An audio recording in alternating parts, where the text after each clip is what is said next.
সবুজ গ্রামের এক ছোট কুঁড়ে ঘরে থাকত রাহাত নামের একটি ছেলে।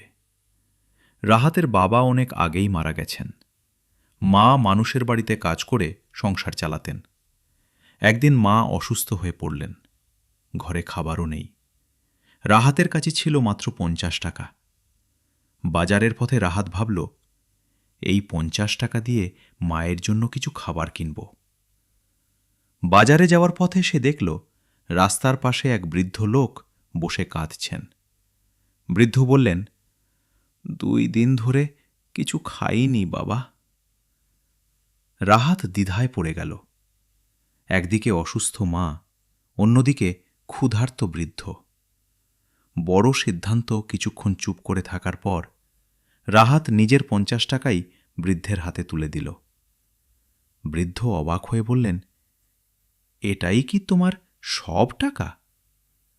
রাহাত হেসে বলল, হ্যাঁ দাদু, কিন্তু আপনি আমার চেয়ে বেশি কষ্টে আছেন। অলৌকিক ঘটনা মন খারাপ করে রাহাত বাড়ি ফিরছিল। হঠাৎ সে রাস্তার পাশে একটি ব্যাগ দেখতে পেল। ব্যাগের ভেতর অনেক টাকা আর কিছু কাগজপত্র ছিল। কিছুক্ষণ পর এক ধনী ব্যবসায়ী দৌড়াতে দৌড়াতে এসে বললেন, বাবা, তুমি কি কোনো ব্যাগ দেখেছ? রাহাত ব্যাগটি ফিরিয়ে দিল।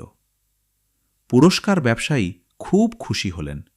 তিনি বললেন, এত টাকা পেয়েও তুমি রেখে দাওনি? রাহাত সব ঘটনা খুলে বলল। ব্যবসায়ীর চোখে পানি চলে এলো। তিনি রাহাতের মায়ের চিকিৎসার ব্যবস্থা করলেন এবং রাহাতের পড়াশোনার সব খরচ বহন করার প্রতিশ্রুতি দিলেন। কয়েক বছর পর রাহাত গ্রামের একজন সম্মানিত ডাক্তার হল। একদিন সে গ্রামের গরিব মানুষদের বিনামূল্যে চিকিৎসা দিচ্ছিল। তার মা হাসি মুখে বললেন, ভালো কাজ কখনো বৃথা যায় না বাবা।